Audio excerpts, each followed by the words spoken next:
Indeks harga saham gabungan pada sesi 1 perdagangan hari ini ditutup melemah seiring dengan pengumuman surplus neraca perdagangan bulan Januari oleh Badan Pusat Statistik.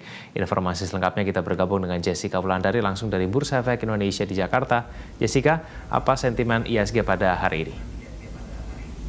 Ya, Egan dan pemirsa, adanya sentimen dari Badan Pusat Statistik terkait surplus neraca dagang Indonesia di bulan Januari mencapai 3,87 miliar dolar Amerika Serikat. Ini belum mampu mengangkat pergerakan indeks harga saham gabungan. Karena pada perdagangan sesi pertama hari ini penurunannya 0,8% dan saat ini sudah kembali di bawah 6.900, tepatnya berada di level 6.882 dengan trading value atau nilai transaksi pada saat ini juga masih tergolong sepi di 4,9 triliun. Egan, kalau kami pantau pergerakan indeks harga saham gabungan melemah ini dikarenakan faktor aksi profit taking. Ditambah para investor saat ini merespon adanya hasil CPI atau indeks harga konsumen yang baru saja dirilis di Amerika Serikat tadi malam. Dan memang untuk kabar terbarunya, pergerakan indeks harga saham gabungan masih dipengaruhi meskipun pengaruhnya ini sangat dikatakan cukup sedikit terhadap pergerakan indeks harga saham gabungan yaitu neraca perdagangan Indonesia di bulan Januari yang tercatat 3,87 miliar dolar atau ini merupakan surplus untuk ke-33 kalinya sejak Mei tahun 2021 dan realisasi untuk surplus ini juga lebih tinggi dibandingkan apa yang sudah diprediksi para analis sebelumnya. Karena analis sebelumnya memprediksi untuk surplus di bulan Januari akan melandai ke level 3,27 miliar dolar Amerika Serikat. Namun ternyata realisasinya berhasil lebih tinggi di 3,87 miliar dolar Amerika Serikat. Dan pergerakan indeks harga saham gabungan ini juga masih menunggu investor wait and see ini pada kebijakan Bank Indonesia, yaitu dari rapat Dewan Gubernur Bank Indonesia yang akan mengumumkan kebijakan moneternya pada pekan ini, dan para analis menyampaikan untuk bulan Februari ini kemungkinan besar Bank Indonesia akan menaikkan suku bunga acuannya sebesar 25 basis poin dan ini menjadi kenaikan suku bunga acuan terakhir. Namun kita akan pantau bersama apakah benar Bank Indonesia akan menaikkan suku bunga acuan sebesar 25 basis poin atau justru ada pergerakan yang lebih agresif lainnya.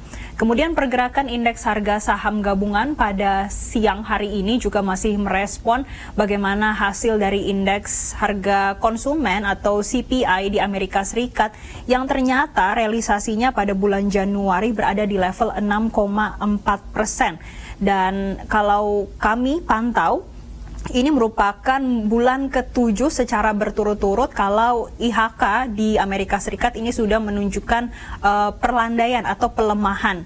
Namun kita akan pantau bersama nantinya bagaimana akan kebijakan The Fed karena ini merupakan salah satu indikator untuk The Fed mengambil kebijakan suku bunga acuannya di bulan yang akan datang.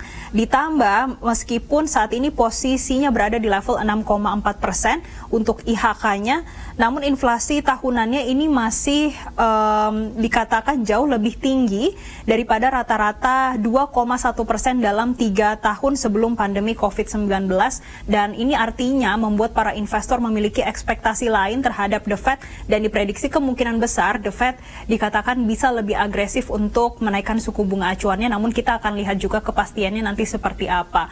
Kemudian Egan, pergerakan indeks harga saham gabungan ini juga sejalan dengan pergerakan bursa secara regional, yang mana pergerakan bursa secara regional saat ini didominasi pelemahan, dan kalau kami pantau siang hari ini Nikkei pelemahannya 0,47%. Kemudian ada Hang Seng yang melemah 1,42% dan Straits Times juga terpantau turun 0,97%. Untuk pelemahan atau adanya pergerakan bursa secara regional yang berada di teritori negatif, ini juga sama seperti pergerakan IHSG. Ini dikarenakan para investor yang merespon adanya kenaikan CPI di bulan Januari 2023 ternyata masih di level 6,4% secara year on year. Dengan adanya sentimen tadi, ditambah dengan para investor yang masih wait and see, besok akan ada kebijakan dari Bank Indonesia yang akan diumumkan, pergerakan indeks harga saham gabungan masih ada potensi pelemahan.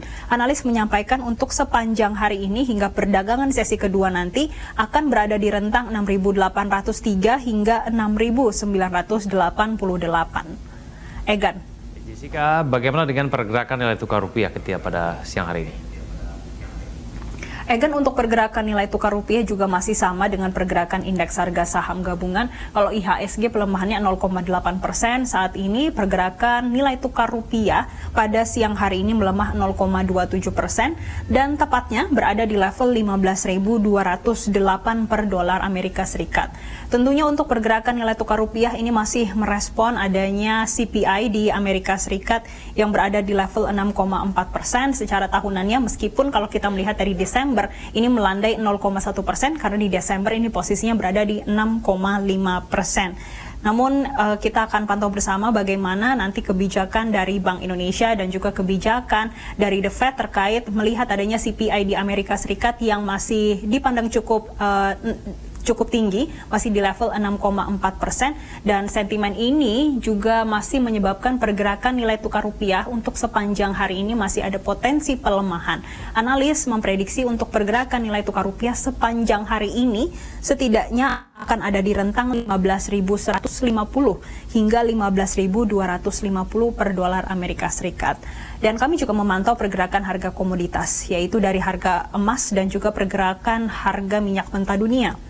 Untuk pergerakan COMEX Gold, saat ini terpantau melemah 0,46% di level 1.856 dolar per troy ounce-nya, sedangkan emas antam juga mencatatkan pelemahan 0,1% di level Rp1.026.000 per gramnya. Tentunya ini juga masih dipengaruhi indeks dolar yang saat ini berada di teritori positif, yaitu dengan penguatan 0,1%. Ditambah kami juga melihat bagaimana pergerakan harga komoditas. Untuk WTI masih mencatatkan pelemahan. Kalau tadi pagi pelemahannya 0,5%, pada siang hari ini mencapai 0,9% di level 78,3 dolar per barrelnya, sedangkan untuk Brent pelemahannya 0,93% di level 84,78 dolar per barrelnya.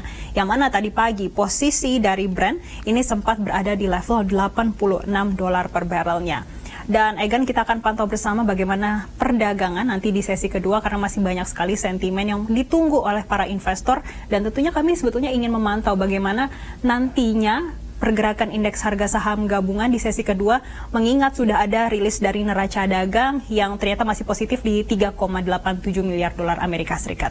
Demikian Egan. Terima kasih atas informasinya Jessica Wulandari.